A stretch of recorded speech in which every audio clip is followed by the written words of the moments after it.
సదాశివసమారంభాం శంకరాచార్యమధ్యమాం అస్మదాచార్యపర్యంతాం వందే గురుపరంపరాం. హరి ఓం. శ్రీ గురుభ్యో నమః. హరి ఓం. ఆత్మబంధులారా, ఈరోజు అష్టావకర గీత 13వ పాఠం మనం మొదలు పెట్టుకోబోతున్నాం. చాలామంది మన వేదాంతం గురించి చాలా కన్ఫ్యూషన్లో ఉంటారు. అంటే ఏమిటంటే, దేవుణ్ణి నాకు చూపిస్తావా, దేవుడు అనేవాడు ఉంటే నాకు చూపించు, నా కళ్ళతో నేను చూడాలి, అప్పుడు నమ్ముతా దేవుడు ఉన్నాడని. సో ఇలాంటి మాటలు మాట్లాడుతుంటారు.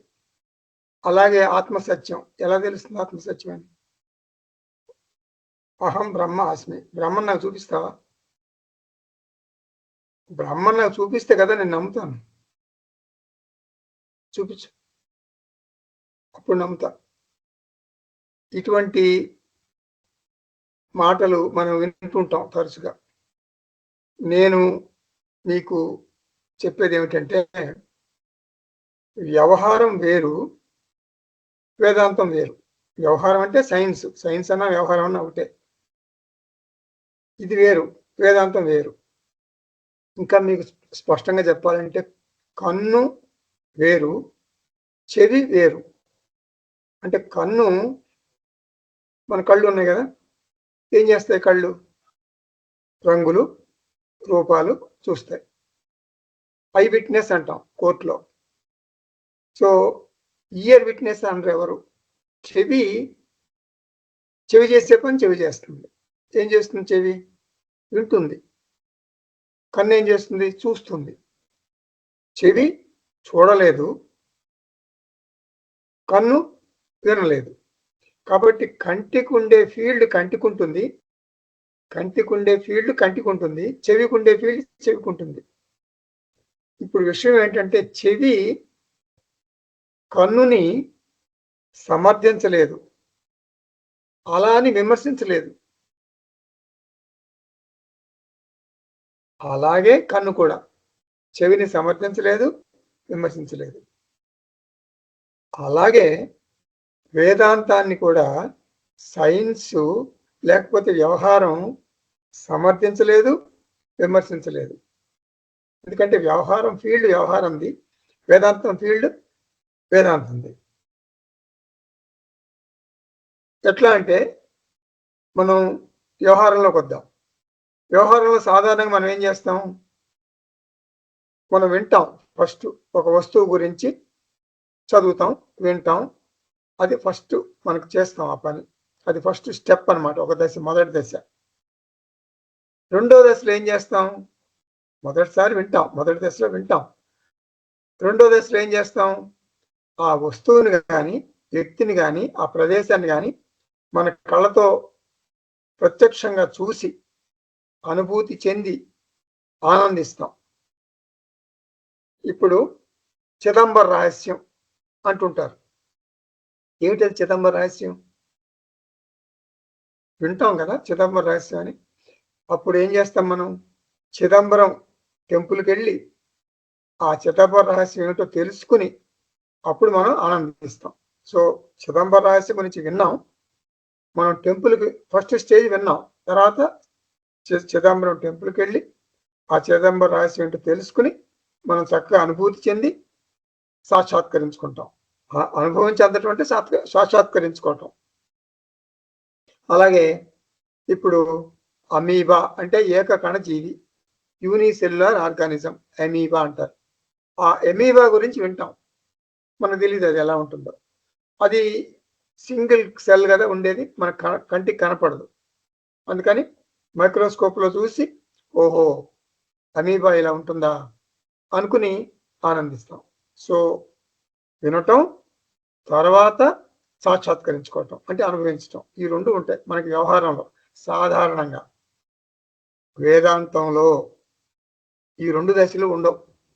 వేదాంతంలో ఈ రెండు దశలు ఉండవు, ఒకటే దశ ఉంటుంది. ఏమిటది? వింటాం అంతే. ప్రత్యక్షంగా చూసి అనుభవంలోకి తెచ్చుకుని సాక్షాత్కరించుకునే దశ ఉండదు. మీకు బాగా అర్థం అవ్వాలంటే శాస్త్రంలో ఒక ఉదాహరణ, భారతంలో కర్ణుడు అందరికీ తెలుసు. కర్ణుడి పాత్ర. కర్ణుడు ఎవరు? కుంతికి పుత్రుడు. ధర్మరాజు కంటే కూడా ముందర పుట్టాడు. అది మనకు తెలుసు, మనకు భారతం తెలుసు. కాబట్టి కర్ణుడికి తెలియదు. కర్ణుడు ఏమనుకుంటున్నాడు? తను సూతపుత్రుడిని అనుకుంటున్నాడు. రాధేయుడు అంటే రాధకి జన్మించాను అనుకుంటున్నాడు. కానీ కర్ణుడు ఎవరికి పుట్టారు? కుంతికి పుట్టాడు. కౌంతేయుడు. కర్ణుడు తను అనుకుంటున్నట్టుగా రాధేయుడు, కర్ణుడు కౌంతేయుడు. ఈ మాట ఆ కురుక్షేత్రం యుద్ధానికి ముందు కుంతీదేవి కర్ణుడిని కలిసి, కర్ణ, నువ్వు రాధేయుడు కాదు, నువ్వు నాకు పుట్టావు, నువ్వు ఇట్లా పాండవుల కంటే ముందు పుట్టావు, కౌంతేయుడివి అని చెప్పింది. అయితే నువ్వు 6వ పుత్రుడివి. పాండవులు 5గురు, నువ్వు నాకు 6వ పుత్రుడివి, పెద్దవాడివి. ఇప్పుడు ఏమంటాడు కర్ణుడు? విన్నాను అమ్మా, నువ్వు చెప్పింది విన్నా, నేను 6వ పుత్రుడిని అని చెప్పావు, కౌంతేయుడిని అని చెప్పావు, విన్నాను. నన్ను నేను అనుభవంలోకి తెచ్చుకోవాలి. ఆ 6వ పుత్రుడు కర్ణుడిని నేను చూడాలి, అప్పుడు నేను నమ్ముతా అంటాడా? అనడు. ఎందుకని? తనే 6వ పుత్రుడు. తనను తను చూసుకునేదేమి ఉండదు. కాకపోతే తనకు ఆ విషయం తెలియదు. తను తెలియని విషయాన్ని కొత్తగా కుంతి ద్వారా తెలుసుకున్నాడు. తనను తను సాక్షాత్కరించుకోవటం అంటూ ఉండదు. ఇంకా కుంతి చెప్పిన దాంట్లో అనుమానాలు ఉంటే అడుగుతాడు. నిజం చెప్పు, అది నిజమేనా? నిజంగా నువ్వు పెట్టిలో పెట్టావా నన్ను చిన్నప్పుడు? ఏ నదిలో వదిలావు? ఎక్కడ వదిలావు? అవన్నీ ఇంకా డౌట్స్ అడిగితే అడగొచ్చు. కానీ తను కర్ణుడు, తనను తన అనుభవంలోకి ఎప్పుడూ తెచ్చుకుంటున్నాడు. తన అనుభవం తనకి ఎప్పుడూ ఉంది. కాబట్టి నేను కర్ణుడిని అనుభవంలోకి తెచ్చుకోవాలి కుంతీమాత అని కర్ణుడు అనడు. కాబట్టి రెండవ విషయం అనేది ఉండదు. మొదటి విషయమే ఉంటుంది, తెలుసుకోవటమే ఉంటుంది. అంతే, మనకి వ్యవహారంలో ఉన్నట్టు ఉండదు అన్నమాట ఇది. ఇప్పుడు ప్రత్యక్షంగా మనకి అంటే ఈ దేహానికి చైతన్య అనుభవం ఉంది. ఇప్పుడు చైతన్యం లేకపోతే ఇది శవం. చైతన్యం ఉంది కాబట్టి ఇది శివం. కాబట్టి చైతన్యం మనందరిలో ఉంది. మరి చైతన్య అనుభవం ఉందా? చైతన్య అనుభవం ఉండటం ఏంటి? అన్ని అనుభవాలు చైతన్యం ఉండబట్టే కదా జరుగుతున్నాయి మనకి. కాబట్టి ప్రతి మనిషికి, ప్రతి దేహంలోనూ, అంటే వేరే 84 లక్షల జీవరాశుల గురించి పక్కన పెట్టండి, మన మనుషుల గురించి మనం మాట్లాడుకుంటున్నాం. ప్రతి మనిషికి చైతన్యం ఉంది కాబట్టే వాడు మాట్లాడుతున్నాడు, వాడు వింటున్నాడు. ప్రతి అనుభవం కూడా చైతన్యం ఉండబట్టే జరుగుతుంది. కాబట్టి గురువు గారు నేను ఆత్మను, నేను బ్రహ్మను అని మనకు చెప్పిన తర్వాత ఒకసారి నాకు అనుభవంలోకి రావాలి గురువు గారు, నేను ఆ బ్రహ్మను చూడాలి అని అనటం జరగదు. ఎందుకు జరగదు? మనం ఎప్పుడు చైతన్య స్వరూపులమే. అహం బ్రహ్మ అస్మి, అదే కదా గురువు గారు చెప్పారు. తత్ త్వం అసి గురువు గారు చెప్పారు. మనం ఏమనాలి? అహం బ్రహ్మ అస్మి. మనం ఎప్పుడు అహం బ్రహ్మాస్మి?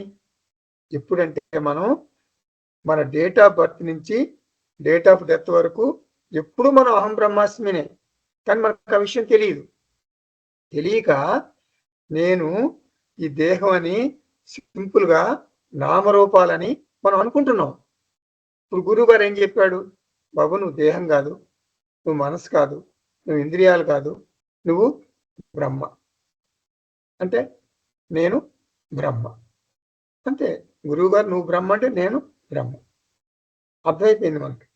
ఇంకా నేను బ్రహ్మను చెప్పారు గురువుగారు, మీరు బాగానే ఉంది, విన్నాను. నేను బ్రహ్మను సాక్షాత్కరించుకోవాలి. నేను బ్రహ్మ అన్నారు కదా, నేను సాక్షాత్కరించుకోవాలి. నన్ను నేను సాక్షాత్కరించుకునేది ఏమిటి? నాన్సెన్స్ కదా. సో కాబట్టి ఆత్మ సాక్షాత్కారము అనే మాట ఇట్స్ ఎ మిస్నామర్. అట్లా ఉండదు. ఇంకా నన్ను నేను సాక్షాత్కరించుకునే సమస్య ఉండదు. మనకి ఆత్మ సాక్షాత్కారము, ఆత్మ అనుభవము ఎప్పటి నుంచి ఉన్నది? మనం పుట్టిన దగ్గర నుంచి చనిపోయే వరకు ఉంది. ఎప్పుడు ఉంటుంది. నిద్రలో కూడా ఉంటుంది, సుషుప్తిలో కూడా ఉంటుంది ఆత్మానుభవం. కాకపోతే సుషుప్తిలో మనకు తెలియదు అంతే. కాబట్టి ఒక్కసారి అహం బ్రహ్మ అస్మి అంటే నేను బ్రహ్మను చూస్తాను అని అనటం మూర్ఖత్వం. నాకు ఒకసారి బ్రహ్మను చూడాలనుంది, ఆత్మ సాక్షాత్కారం చేసుకోవాలనుంది. నేను మెడిటేషన్లు బాగా ఉధృతంగా చేస్తాను, 2 గంటలు చేస్తాను. అదంతా మూర్ఖత్వం. చిత్తశుద్ధి కోసం మనం ధ్యానం చేసుకోవచ్చు, కానీ ఆత్మ సాక్షాత్కారం కోసం మనం మెడిటేషన్ చేయటం మూర్ఖత్వం. ఆత్మ అనుభవం లేని కాలం అంటూ ఉండదు. ఆత్మ సాక్షాత్కారం కోసం, ఆత్మ అనుభవం కోసం ధ్యానం చేసే వాళ్ళను మనం ఏమనాలి? మూఢః అంటుంది శాస్త్రం. ఇప్పుడు గదిలో చీకటి ఉంది. ఏం చేస్తాం? చీకటి పోగొట్టాలంటే లైట్ వేసాం, చీకటి పోయింది, అంతే, వెలుగు వచ్చింది. అలాగే నేను దేహం అనే భ్రమలో ఉన్నాను. గురువు నా భ్రమను తొలగించి నీవు దేహం కాదు బ్రహ్మ అన్నాడు. అంతే, నా భ్రమ తొలగింది, నేను బ్రహ్మ అని తెలుసుకున్నాను. నేను అప్పుడు ఇప్పుడు ఎప్పుడూ కూడా బ్రహ్మనే. గురువు ద్వారా నాకు ఆత్మ అజ్ఞానం పోయి ఆత్మజ్ఞానం వచ్చింది. ఇది వేదాంతం, ఇదే వేదాంతం. కాబట్టి ఆత్మబంధువులారా, వేదాంతాన్ని సైన్స్తోనూ వ్యవహారంతోనూ ముడిపెట్టి అర్థం చేసుకోవటానికి ప్రయత్నించకూడదు. ధ్యానం ద్వారా అంటే మెడిటేషన్ ద్వారా ఆత్మ సాక్షాత్కారం కోసం ప్రయత్నించకూడదు. బుద్ధిలో ఆత్మజ్ఞానం ఉంటుంది మనకి. దేహంతో మనస్సుతో ఈ జగత్తులో మనం అనాత్మగా వ్యవహారం చేయాలి. ఇది మన వేదాంత జీవన విధానం, వైదిక జీవన విధానం. ఇది మనందరికీ స్పష్టంగా తెలిసి ఉండాలి. బ్రహ్మ సాక్షాత్కారం, ఆత్మ సాక్షాత్కారం, ఆత్మశాంతి ఇటువంటి మాటలేమి ఉండవు. రఫ్గా యూజ్ చేస్తూ ఉంటారు. ఎవరైనా చనిపోతే ఆయన ఆత్మకు శాంతి కలగాలండి. ఆత్మకు శాంతి కలిగేది ఏంటి? ఆత్మకు శాంతి లేనిది ఎప్పుడు? అసలు ఆత్మకు అశాంతి ఉన్నది ఎప్పుడు? ఏదో మనం రఫ్గా అట్లా వాడేస్తుంటాం. ఇప్పుడు 22వ శ్లోకం చూద్దాం. 2వ అధ్యాయంలో నాహం దేహో నమే దేహః జీవో నాహం అహం హి చిత్ అయమేవ హి మే బంధః ఆసీద్యా జీవితే స్పృహ. కొంత చూసాం మనం కిందటి క్లాస్లో. కర్మయోగి త్రిపుటి అంటే జీవ జగత్ ఈశ్వర అనే సూత్రం అనుసరిస్తాడు, తెలుసు కదా. తను నిస్సహాయ స్థితిలో ఉన్న జీవుణ్ణి అనుకుంటాడు, కాబట్టి బాగా సూట్ అవుతుంది త్రిపుటి అతనికి. ఈశ్వర అనుగ్రహం లేనిదే నేను ఈ కష్టాలు గట్టెక్కలేను అని దృఢంగా అనుకుంటాడు. ఇది సహజం. సహజం, నేను అల్పజీవిని, నాకు దేవుడి సహాయం కావాలి అని కర్మయోగి రోజంతా ఇలాగే గడుపుతాడు. సమస్యలు ఎదురైనప్పుడు వెంటనే కర్మయోగి ఏంటి ప్లస్ పాయింట్? ఆ ఈశ్వరుడి బటన్ నొక్కుతాడు. సమస్య వచ్చిందంటే చాలు ఈశ్వరుణ్ణి తలుచుకుంటాడు. త్రిపుటి నుండి ద్విపుటికి అంటే ఆత్మ అనాత్మ భావనకి, ఆ సూత్రానికి మారాలని ఎవరైనా సాధకుడు ప్రయత్నిస్తే చాలా చాలా ఆటంకాలు ఎదురవుతాయి. నేను ఆత్మగా సత్యం, తక్కిందంతా అంటే ఈ జగత్తు, నా దేహం, మనస్సు ఇదంతా అనాత్మ. అనాత్మకు నేనే అధిష్టానం, అనాత్మ మిథ్య. ఇది ఇలా అనుకోవటం బాగానే ఉంది, శాస్త్రం చెప్పింది, వేదాంతం చెప్పింది. కర్మయోగి ఇలా అనుకోవటానికి తన సహజ స్వభావానికి ఇది విరుద్ధం. ద్విపుటి అంటే ఆత్మ అనాత్మ ఆలోచనలతో తన దినచర్యను ప్రారంభించటం కర్మయోగికి చాలా కష్టం అవుతుంది. ఒకవేళ కష్టపడి ఏదో నిర్వాణ షట్కం, మనోబుద్ధి అహంకార అట్లా, లేకపోతే ప్రాతస్మరణ స్తోత్రం ఉదయమే లేచి తన చదివి తన దినచర్యను ఆత్మ అనాత్మ భావంతో ప్రారంభించాడు అనుకోండి. అలా అయినా కూడా క్లిష్టమైన సమస్యలు ఎదుర్కోవాల్సి వస్తే మళ్ళీ ఎమర్జెన్సీ బటన్ నొక్కేస్తాడు. ఎవరు? కర్మయోగి. ఎమర్జెన్సీ బటన్ అంటే ఈశ్వర బటన్ నొక్కేస్తాడు. ఎందుకంటే మనకి ఆత్మానాత్మ దాంట్లో లేదు, ఆ బటన్, ఈశ్వర బటన్ ఉండదు. త్రిపుటి నుండి ద్విపుటికి అంటే ఆత్మానాత్మకి ఎదిగితే సాధకుడికి వెంటనే ఎదురయ్యేటటువంటి ఏకైక ప్రతిబంధకం ఇదే.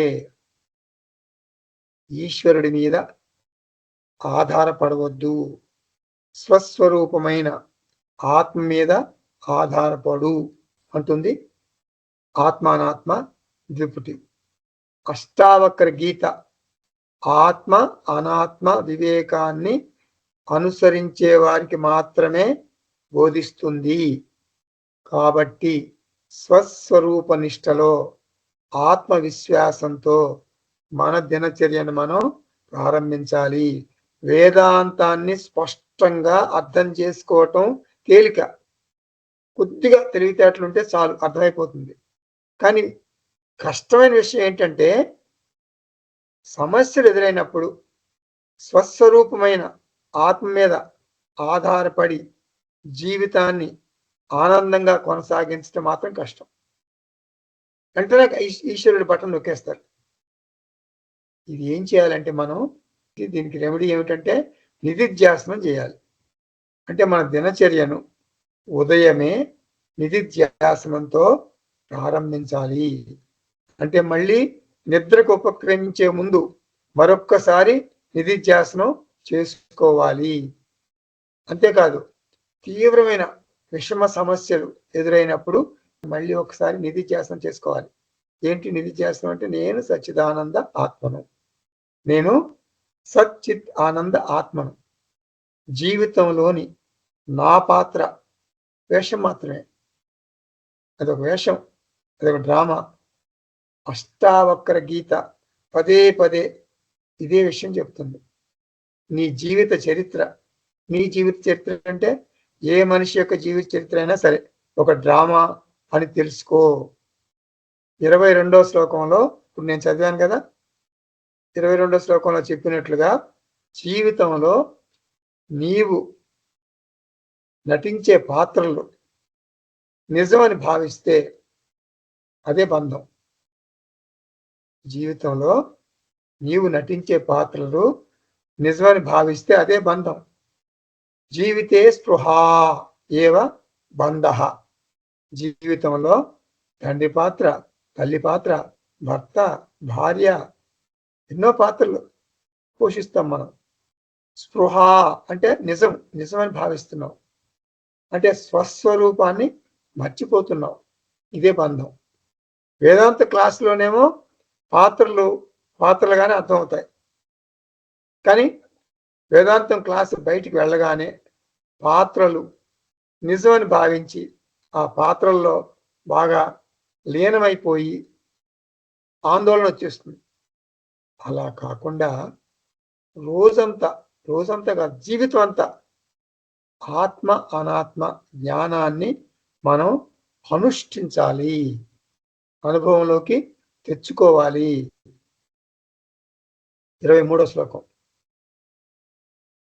అహో భువన కల్లోలై విచిత్రై ద్రాక్షముత్తితం మయి అనంత మహాన్ బోధౌ చిత్తవాతే సముద్యతే. అంత మంచి శ్లోకం చూడండి ఒకసారి. గాలి వీస్తుంది సముద్రంలో, సముద్రం చక్కగా ఉంటుంది స్టేబుల్గా. ప్రశాంతంగా ఉంటుంది సముద్రం, అలలు ఉండవు. కానీ గాలి వేచటం వలన సముద్రంలో అలలు వస్తాయి, అంటే తరంగాలు వస్తాయి, అంటే పుడతాయి.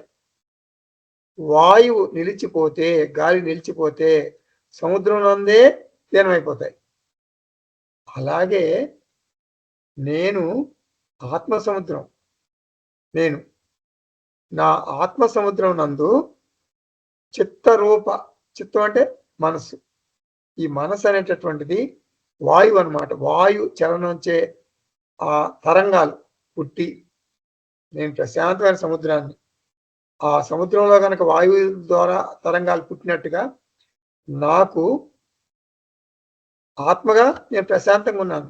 కానీ మనస్సు వలన నాకు జగద్రూప తరంగాలు పుట్టి చిత్తము శమించగానే, అంటే ప్రశాంతత చెందగానే మళ్ళీ ఆత్మ ఎందే లయమవుతున్నాయి. ఆత్మ సినిమా స్క్రీన్ అనుకోండి, సినిమా స్క్రీన్ లాంటి ఆత్మ మీద ఆ తరంగాలు పుడుతున్నాయి, మళ్ళీ లయమైపోతున్నాయి, అంతే. అదే తాత్పర్యం. మనస్సు అసత్యమైన జగత్తును సత్యంగా చూపిస్తుంది. నామరూపాల దేహాన్ని నిజమని భ్రమ కల్పిస్తుంది. దేహ అభిమానంతో దేహ సంబంధమైన పాత్రలు అన్నీ మనకు నిజం అనిపిస్తాయి. ఇప్పుడు స్వప్నంలో నా పాత్ర పక్కా నిజం అనిపిస్తుంది ఎవరికి? స్వప్న పురుషుడికి. స్వప్న పురుషుడికి జాగ్రత్త పురుషుడు గుర్తుకు రాడు. జాగ్రత్త పురుషుడు అంటే గురకలు పెడుతున్నాడు మంచం మీద పడుకుని. స్వప్న పురుషుడు అంటే మన స్వప్నంలో ఉన్నాడు ఇంకో శరీరంతో. స్వప్నంలో ఇంకో శరీరం ఉంది మనకి, మంచం మీద పడుకున్నప్పుడు ఒక శరీరం ఉంది, అది వ్యవహారం. జాగ్రత్త పురుషుడు అంటే మంచం మీద పడుకున్న మనిషి. స్వప్న పురుషుడు అంటే స్వప్నంలో మరొక దేహం వచ్చింది మనకి, స్వప్న దేహం. స్వప్నంలో మనం తాగే నీళ్లు వేరు, స్వప్నంలో బ్యాంకులు వేరు, స్వప్నంలో పైసలు వేరు, అన్నీ స్వప్నానికి సంబంధించినవి. అది ప్రాతిభాషిక సత్యం. ఇప్పుడు నిద్రపోతున్నాడు కదా మంచం మీద, అది వ్యవహారిక సత్యం. అలాగే పారమార్థిక సత్యం గుర్తుకు రాకపోతే, అంటే నేను ఆత్మ, నేను చైతన్యము, నేను అసంగమైనటువంటి ఆత్మ, ఇది పారమార్థిక సత్యం. ఈ పారమార్థిక సత్యం గుర్తుకు రాకపోతే జగత్తు సత్యము అనిపిస్తుంది. నామరూప జగత్తుగా మనకు తెలియదు. చిత్తవాతే సముద్యతే. వాతం అంటే వాయువు. మనస్సులో అజ్ఞానం అనే గాలి వీస్తే అద్వైత బ్రహ్మ, అద్వైత బ్రహ్మ అంటే సింగిల్ కదా, ఒకటే కదా. అద్వైత బ్రహ్మ అనేకమైన జీవులుగా అనిపిస్తాడు. సముద్రంలో గాలి వలన అనేక తరంగాలు పుట్టినట్లు. భువన కల్లోలై విచిత్రై కల్లోల అంటే పెద్ద పెద్ద తరంగాలు అన్నమాట. భువనం అంటే ద్వైత ప్రపంచం, విచిత్రై అంటే అనేక విధాలుగా, ద్రాక్ సముత్థితం అంటే శీఘ్రంగా పుడతాయి, వెంటనే పుడతాయి. అంటే దేహాభిమానం చేత సత్తా లేని నామరూప ప్రపంచం మనకి నిజం అనిపిస్తుంది. స్వప్నం నిజం అనిపించినట్లు. నేను నామరూపాలున్న జీవిని కాదు, నామరూపాల జగత్తు అంతటికీ నేనే అధిష్టానం. అలల అలజిడి వలన సముద్రం చెలించదు. జగత్తులోని సంఘటనల వలన నేను ఆత్మనైన నేను చెలించను. మయి అంటే నాలో. మహాంబోధౌ అంటే సముద్రం లాంటి చైతన్యము. అంబోధి అంటే సముద్రం. మహాంబోధి అంటే అపారమైన సముద్రం. అనంత అంటే అపరిమితమైన సముద్రం. అటువంటి ఆత్మస్వరూపమైన నేను అయితే నాకు ఎవరి సహాయం అక్కర్లా, నాకు ఎవరి సహాయం అక్కర్లేదు. ఈశ్వర సహాయం అవసరం లేదు. జీవుడికి ఈశ్వర సహాయం కావాలి. అధిష్టాన ఆత్మనైన నాకు ఈశ్వర అనుగ్రహం మిథ్య అని తెలుస్తుంది. అందుకని అత్యవసర పరిస్థితుల్లో ఈశ్వర సహాయం నేను కోరను. నేను జీవుణ్ణి అనుకోవటం నుండి నేను ఆత్మను అనుకోవటం అనే మార్పు జరగాలి. అంటే నామరూప ప్రపంచం నన్ను కదిలించలేదు. నామరూప ప్రపంచం నన్ను కదిలించలేదు.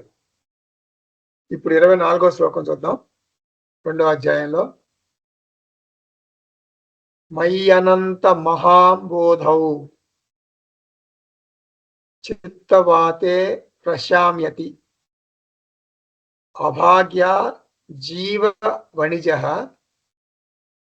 జగత్పోతో వినశ్వర. మహాసముద్రం వలె ఉన్నాను నేను.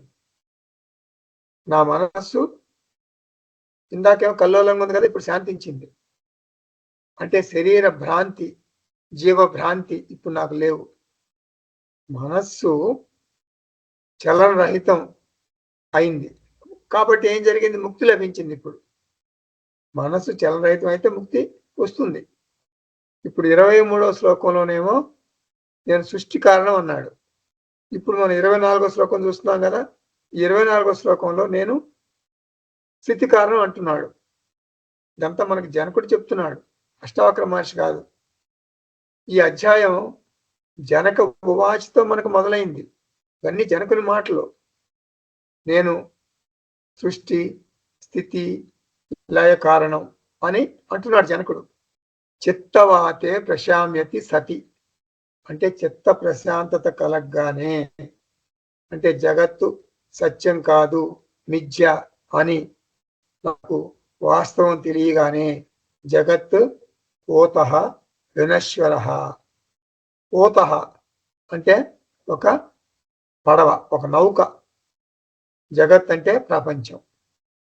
ఈ నౌక అనే ప్రపంచం, లేకపోతే నౌక అనే కుటుంబం, లేకపోతే నౌక అనే శరీరం నేను నిద్ర మేలుకోగానే అదృశ్యమైపోతుంది. ఇక్కడ వాయువుని ఉదాహరణగా తీసుకున్నాడు. వాయువు వీచటం ఆగగానే అలలు ఉండవు, ఒక్క సముద్రం మాత్రం ఉంటుంది. మయి అనంత మహాంబోధౌ నేను చైతన్యం అనే మహాసముద్రాన్ని చిత్తవాతే ప్రశామ్యతి అంటే మనస్సులోని ఆలోచనలు ఆగగానే కుటుంబం అనేటటువంటి నౌక, లేక జగత్ అనేటటువంటి నౌక వినశ్వర అదృశ్యమైపోతుంది. జగత్తు ఉండదు, జీవుడు ఉండడు, ఈశ్వరుడు ఉండడు. జగత్తు లేదు, జీవుడు లేడు, ఈశ్వరుడు లేడు. జీవ జగత్తు ఉంటేనే ఈశ్వరుడు ఉంటాడు. ఇది కేవలం నామరూపాలు. ఈ మూడు లయమైపోతాయి. అభాగ్యాత్ అంటే దురదృష్టవశాత్తు జీవుడికి ప్రపంచం అదృశ్యమైపోతుంది. జీవిత చరిత్ర బయోగ్రఫీ రాసుకుంటారు చాలా మంది. ముందర డైరీలు ఎక్కిస్తారు, తర్వాత మంచి బయోగ్రఫీ రాస్తారు. ఈ నా జీవిత చరిత్ర చాలా గొప్పది. ప్రపంచంలో ఉన్నటువంటి వ్యక్తులందరూ కూడా నా జీవిత చరిత్ర చదవాలి అని అనుకుంటారు. ఇవన్నీ నామ రూప జగన్నాటకం. నామ రూప జగన్నాటకం. జగత్ పోతః వినశ్వర. 25వ శ్లోకం మయ్యనంత మహాంబోధౌ ఆశ్చర్యం జీవ వీచయ ఉద్యంతి ఘ్నంతి ఖేలంతి ప్రవిశంతి స్వభావతః. ఆత్మరూప మహాసముద్రంలో తరంగాలు పుడతాయి, పరస్పరం ఢీకొంటాయి, ఆటలాడుకుంటాయి, లయిస్తాయి. ఇదే తాత్పర్యం. ఆత్మ అనేటటువంటి సముద్రంలో అలలు పుడతాయి, ఒకదాన్ని ఒకటి ఢీకొంటాయి, కొంచెంసేపు ఆటలాడుకుంటాయి, చనిపోతాయి, లయిస్తాయి. అంటే జనకుడు ముగిస్తున్నాడు, అంటే 2వ అధ్యాయాన్ని ముగిస్తున్నాడు. మనం 25వ శ్లోకం చూస్తున్నాం. నేనే జగత్తుకు సృష్టి స్థితి లయ కారణం. నేనే జగత్తుకు ఆధారం. జీవ వీచయ, వీచి అంటే తరంగం, వీచయ అంటే తరంగాలు, అలలు నామరూపాలు మాత్రమే, అవి తాత్కాలికంగా పుడతాయి. నీరు అనే నాలోనే అలలు పుడతాయి. అలలు ఎందుకు ఎగిసిపడతాయి? అలలు ఎందుకు ఎగిసిపడతాయి మనం చెప్తామా? దానికి రీజన్ ఉందా చెప్పండి. అలలు ఎందుకు ఎగిసిపడతాయి మనకి తార్కికంగా చెప్పలేము. గాలి ఎందుకు వీస్తుంది చెప్పలేము. మాయ అనే గాలి ఎందుకు ఉంది చెప్పలేము. గాలి ఎడమ నుండి కుడికి కొంతసేపు వీస్తుంది, కుడి నుండి ఎడమకు కొంత టైము వీస్తుంది. ఎందుకు అలా జరుగుతుంది? లేదు, జవాబు లేదు. అందుకే వాతావరణ శాస్త్రజ్ఞులు చెప్తారు, తుఫాను వస్తుందండి, అల్పపీడనం వచ్చింది, ఆంధ్ర కానీ, తమిళనాడు కానీ, కర్ణాటకను కానీ, బంగ్లాదేశ్ కానీ తాకుతుంది అని చెప్తారు. ఎవరు? వాతావరణ శాస్త్రజ్ఞులు. చివరికి ఏం జరుగుతుంది? ఏం చెప్తారు వాళ్ళు మళ్ళీ?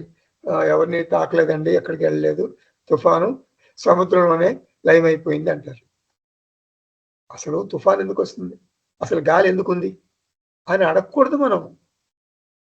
గాలి వీచటం ఎప్పుడు ప్రారంభమైందండి చెప్పండి? సుమారు 100 years అయి ఉంటుందా? అట్లా అడగకూడదు, ప్రయోజనం లేదు. అట్లా ప్రయోజనం లేని మాటలు మాట్లాడకూడదు. మాయ అనే గాలి నిత్యము, మాయ నిత్యం. త్రికాలే అపి తిష్టతి, 3 కాలాల్లోనూ ఉంది. అలలు పుడతాయి, లయిస్తాయి.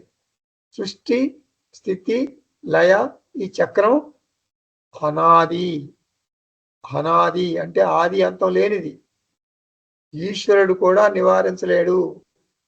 మాయా అనే గాలి చేసేది నామరూపాలు మాత్రమే.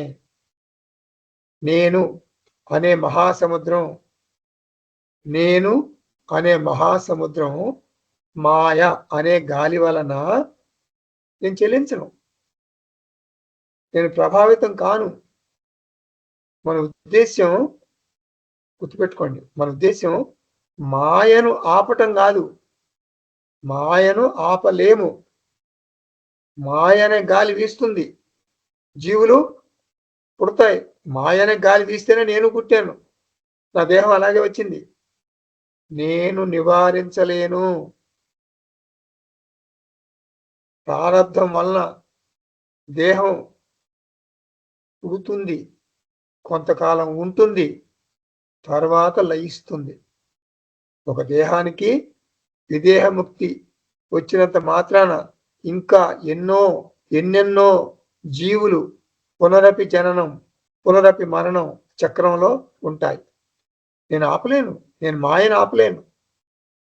నేను దూరంగా అసంగః, అసంగః అసంగ చైతన్యంగా, తురీయ చైతన్యంగా, సాక్షి చైతన్యంగా ఉంటాను. కాబట్టి జనకుడు ఏమంటున్నాడు?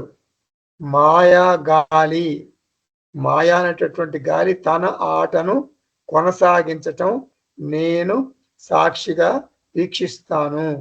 ఇది ఒక టీవీ సీరియల్ అనుకుంటాను.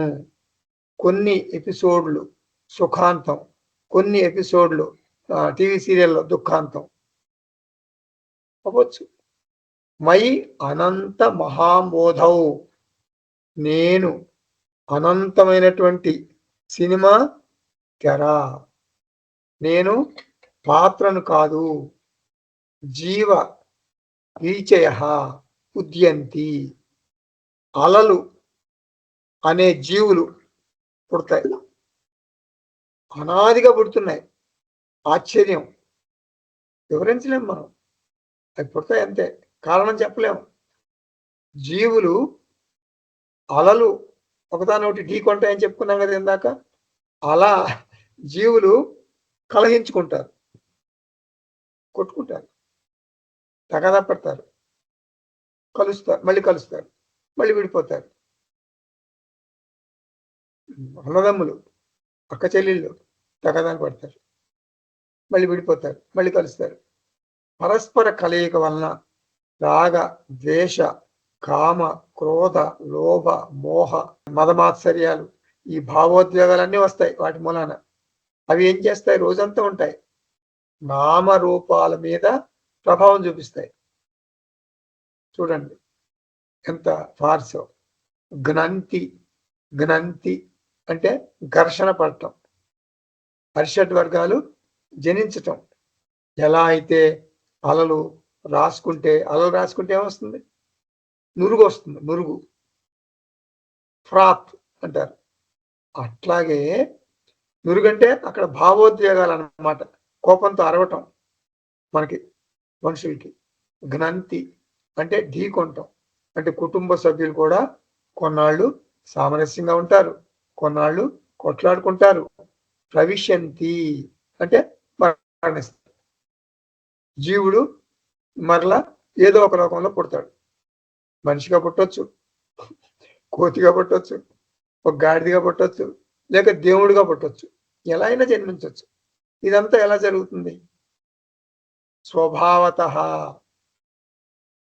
స్వభావతః అంటే మాయా స్వభావం చేత జరుగుతుంది. మాయయా అంటే స్వభావం. ఏమిటి స్వభావం? బ్రహ్మ నిత్యం, మాయ నిత్యం, సృష్టి నిత్యం, ఈ నాటకం నిత్యం. ఈ నాటకం నిత్యం జరుగుతూనే ఉంటుంది. ఇప్పుడు మనకు ప్రశ్న వస్తుంది. ఏమిటా ప్రశ్న? బ్రహ్మ నిత్యం అనాది, మాయ నిత్యం అనాది. మరి రెండూ నిత్యం అయితే గురువుగారు అది ద్వైతం అవుతుంది కదా. మరేమో మనం అద్వైతులం కదా.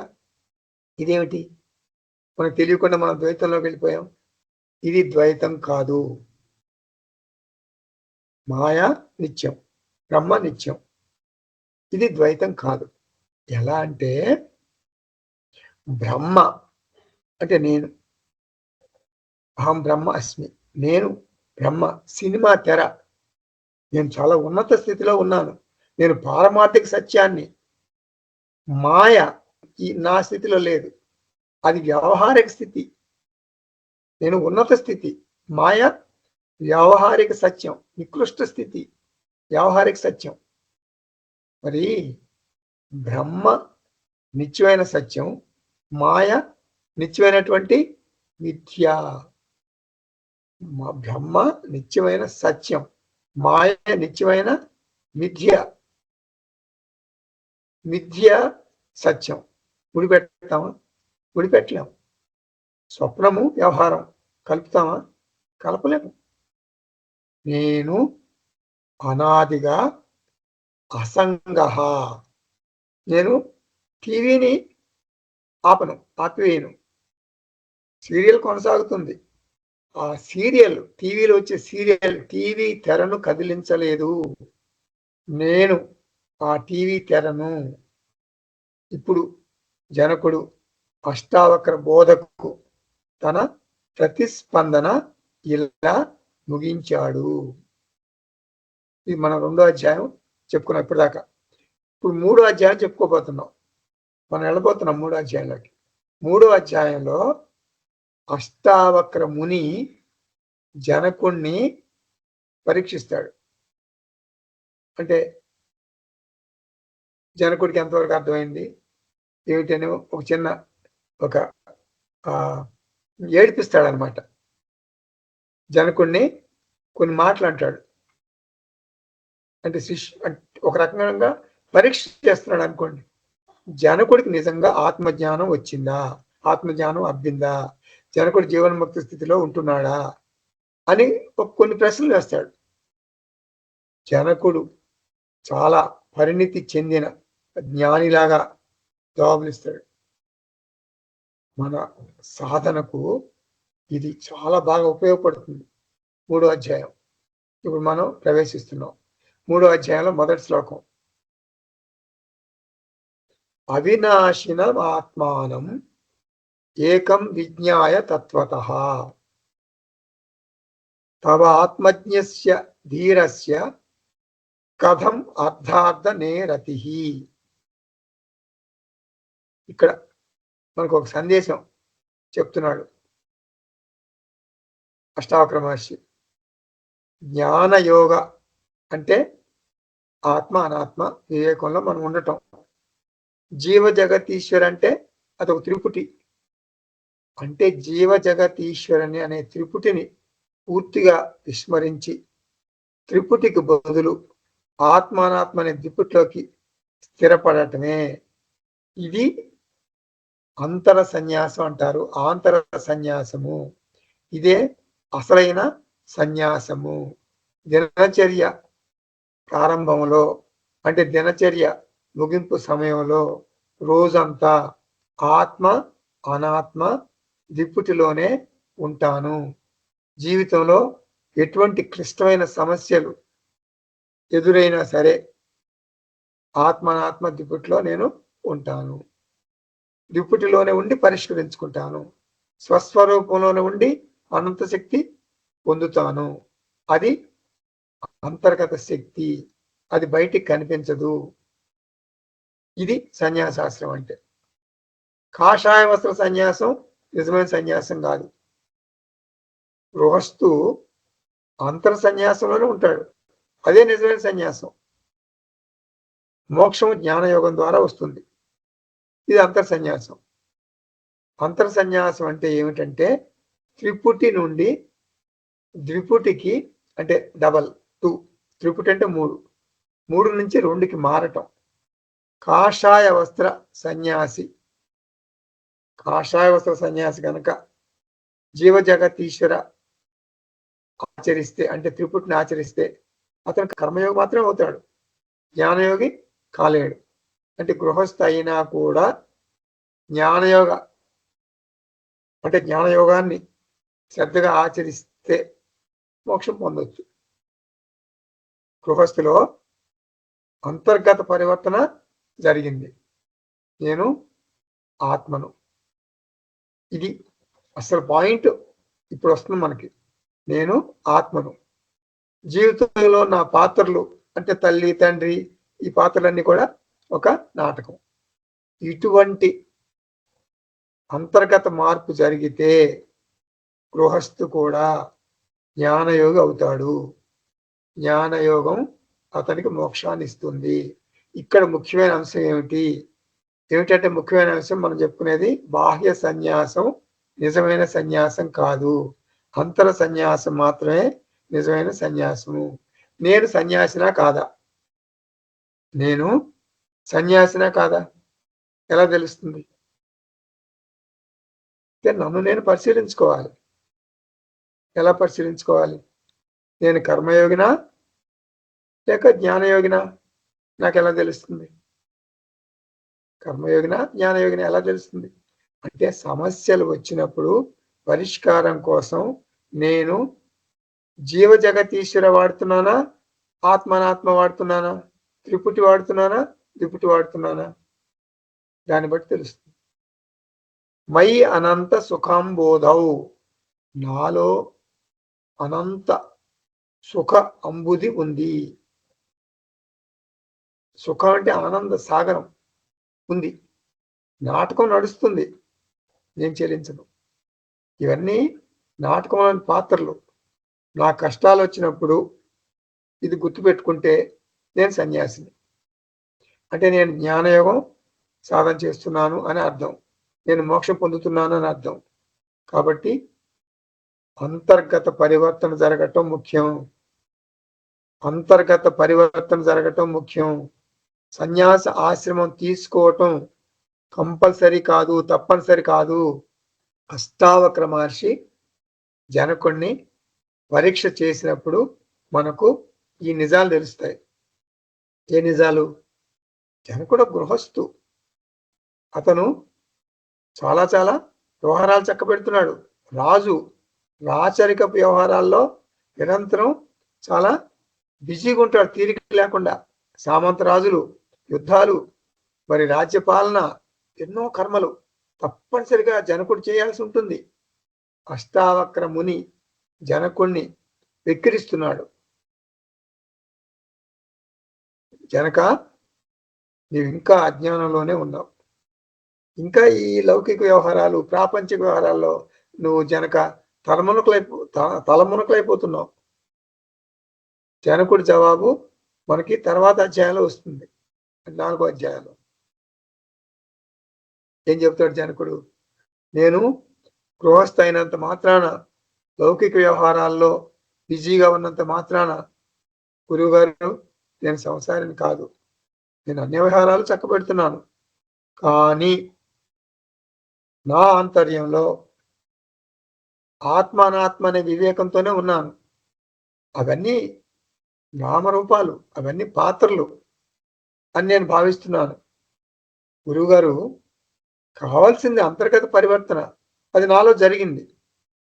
ఉదయం పూట నేను పూజ కూడా మంచిగా చేసుకుంటా, ఉదయం పూజ చక్కగా చేస్తా, అన్ని పాత్ర పోషణ. గురువు గారు నేను రావణుడి వేషం వేస్తే రావణుడిలాగా నటిస్తా, రాముడి వేషం వేస్తే రాముడిలాగా నటిస్తా. పాత్రలో నటించు, గుర్తుపెట్టుకో, అది నాటకం, అది నాటకం. గృహస్థుగా నిత్య పూజ చేయాలి, అది కూడా పాత్ర పోషణ, నాటకంలో ఒక భాగం. పిల్లల్ని మంచిగా బాధ్యతగా పెంచాలి, అది పాత్ర పోషణ. నేను పాత్రలు పోషిస్తున్నాను, అవి పాత్రలు, నిజం కాదు అని నాకు తెలుసు అంటున్నాడు జనకుడు. ఇక్కడ ఒక ముఖ్యమైన అంశం ఉంది. అంతర్గత పరివర్తన ద్వారా జనకుడు ముక్తిని పొందాడు. సన్యాస దీక్ష తీసుకోలేదు, సన్యాస ఆశ్రమం తీసుకోలేదు, ఆశ్రమ సన్యాసం తీసుకుని కాషాయ వస్త్రం కట్టలేదు. జనకుడు సమస్త మానవాళికి, ముఖ్యంగా మన గృహస్థులకు ఒక స్ఫూర్తి. ఇదే విషయం శ్రీకృష్ణ పరమాత్మ కూడా మనకు భగవద్గీతలో చెప్పాడు. 5వ అధ్యాయం 3వ శ్లోకం. గేయ సహ నిత్య సన్యాసి యః న ద్వేష్టి న కాంక్షతి నిర్ద్వంద్వ హి మహాబాహో సుఖం బంధాత్ ప్రముచ్యతే. రాగద్వేషాలు లేనివాడు నిత్య సన్యాసి, ద్వంద్వములను అధిగమించినవాడు, అవలీలగా సంసార బంధాల నుండి ముక్తులవుతాడు. జగత్తంతా నామరూపాలని అతనికి తెలుసు. ఈ అధ్యాయంలో అష్టావక్ర మహర్షి జనకుణ్ణి గృహస్థుగానే జీవితం కొనసాగిస్తూ సన్యాసం తీసుకోలేదని హేళన చేస్తున్నాడు, వెక్కిరిస్తున్నాడు. అంటే సన్యాస ఆశ్రమాన్ని సమర్థిస్తున్నట్లుగా మాట్లాడుతున్నాడు. ఎవరు?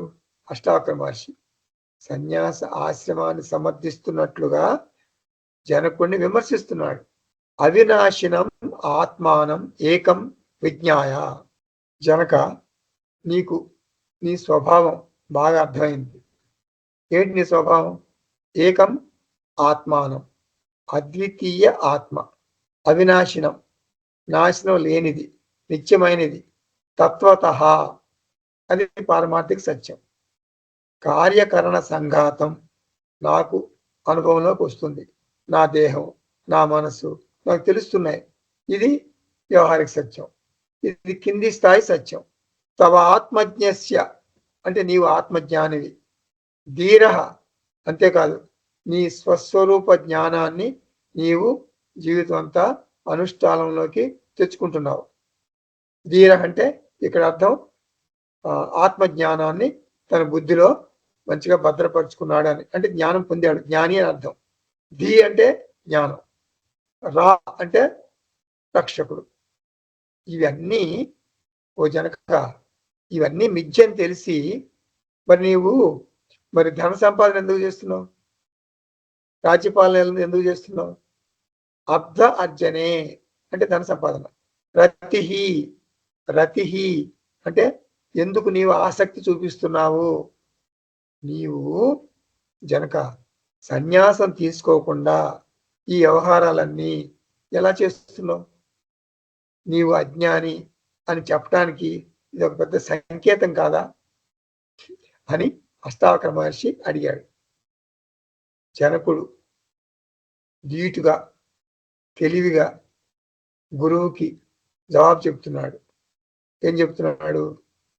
కర్మలు చేయటం అజ్ఞానం కాదు, కర్మల పట్ల నీ దృక్పథం ఎలా ఉంది అనేది ముఖ్యము.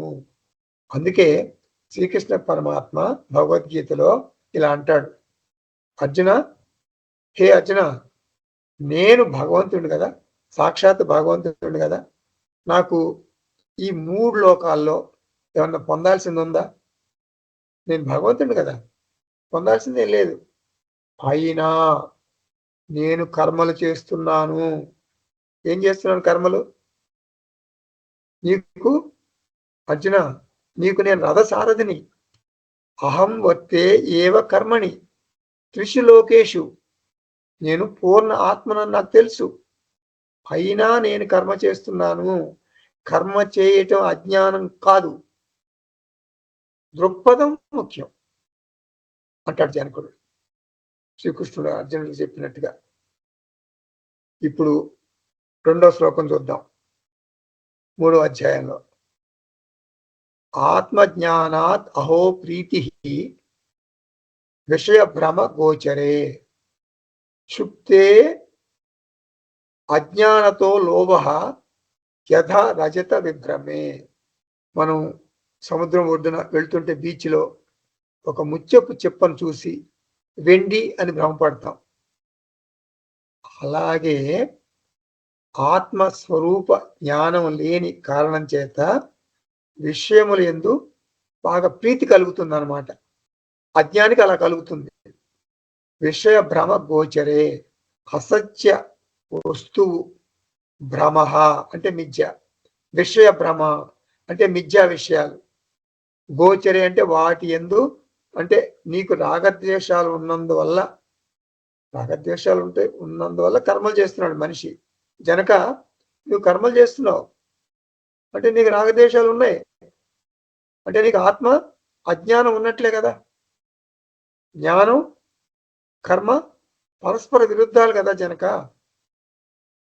జ్ఞానం జ్ఞానకర్మ సముచ్చయ నీకు పొసగదు. ఎలా పొసుకుతుంది? జ్ఞాని అంటే సన్యాసి అయి ఉండాలి అని చెప్తున్నాడు అష్టావక్ర మహర్షి. గృహస్థు జ్ఞాని, గృహస్థ జ్ఞాని, ఇది సంభవం కాదు, సంభవం కాదు. ఇది అష్టావక్ర మహర్షి జనకుడు పెట్టే పరీక్ష. జనకుడు ఏం చేస్తున్నాడు? జవాబుగా, గృహస్థ జ్ఞాని సంభవమే గురువు గారు, నాకు జ్ఞానం వచ్చింది. పిల్లల్ని స్కూల్లో చేర్పించడానికి క్యూలో నిలబడతాడు. బ్రహ్మజ్ఞాని క్యూలో నిలబడకూడదా? బ్రహ్మజ్ఞాని అదొక నటన, అదొక పాత్ర పోషణ చేస్తున్నాడు. ఉదాహరణ చెబుతున్నాడు అనమాట అష్టావక్రుడు. సుప్తేహే అజ్ఞానత రజత విభ్రమే లోభ భవతి. లోభ అంటే అష్టావక్రుడే చెప్తున్నాడు, జనకుడు కాదు, అష్టావక్రుడు చెప్తున్నాడు. ఈ అధ్యాయం మొత్తం అష్టావక్రుడే మాట్లాడతాడు. జనకుడిని ఏడిపిస్తాడు అనమాట, హేళన చేస్తాడు, గేలి చేస్తాడు.